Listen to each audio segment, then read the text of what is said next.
நிறைய பசங்க டிஎம் பண்ணியிருந்தாங்க, மேம் இந்த கேர்ள்ஸ்க்கு வர்ற மூட் ஸ்விங்ஸ் எல்லாம் உண்மையா, அதை வச்சு நிறைய என்கிட்ட சீன் போடுறாங்க, என்னை ஏமாத்துறாங்க, எந்த சண்டை வந்தாலும் அதே காரணம் காட்டுறாங்க அப்படின்னு. ஆக்சுவலி மூட் ஸ்விங்ஸ் ரியல் தான். மூட் ஸ்விங்ஸ் எதனால் வருதுன்னா அந்த ஹார்மோன் சேஞ்சஸ்னால தான்.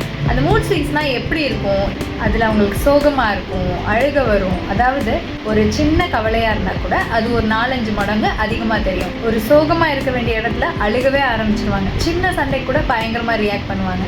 இது நிஜமாலே ஒரு ஹார்மோன் ப்ராப்ளம் தான். இந்த சைக்காட்ரிக் டிசீஸ்லாம் பார்த்துருப்போம்ல, ஒருத்தவங்க ரொம்ப கத்திட்டே இருப்பாங்க, அதெல்லாம் அவங்க நடிக்கிறாங்கன்னு அர்த்தமாக கிடையாது. அது அவங்களுக்கு அந்த ஹார்மோன் பிரச்சனை இருக்கிறதுனால அந்த சைக்காட்ரிக்காக அஃபெக்ட் ஆயிருக்காங்க. ஸோ ஹார்மோன்ன்றது நிஜமாலே நம்மளோட எமோஷன்ஸில் வேலை செய்யும். அவங்க ஆல்ரெடி ரொம்ப டயர்டாக இருப்பாங்க, ஒரு வயிறு வலிச்சுட்டே இருக்கும், பீரியட்ஸ் போயிட்டுருக்கும். ஸோ இதெல்லாம் ஒரு மாதிரி அன்கம்ஃபர்டபுள்னஸ், ஒரு மாதிரி கசகசன்னு, ஒரு மாதிரி ஒரு இரிட்டேட்டட் மூடில் தான் இருப்பாங்க. ஸோ சின்ன விஷயம் கூட அவங்கள நீங்கள் அந்த டைம் கொஞ்சாமையோ இல்லைன்னா ஒரு நல்லா பார்த்துக்காமையோ இருந்தீங்கன்னா கண்டிப்பாக அது அவங்களுக்கு கோவம் பன்மடங்கு அதிகமாக காமிச்சிருக்கும். அதனால தான் அவங்களுக்கு அந்த மூட் ஸ்விங் ஈஸியாக வருது.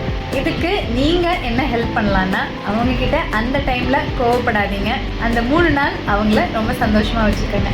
நிறைய டவுட்ஸ் என்ன தெரியுமா, எங்கள் அம்மாவுக்கு அப்படி இல்லையே, எங்கள் அம்மாவுக்கும் தான் பீரியட்ஸ் இருந்தது, என் பாட்டிக்கும் தான் பீரியட்ஸ் இருந்தது, இப்போ இருக்க கேர்ள்ஸ் தான் ரொம்ப சீன் போடுறாங்க அப்படின்னு.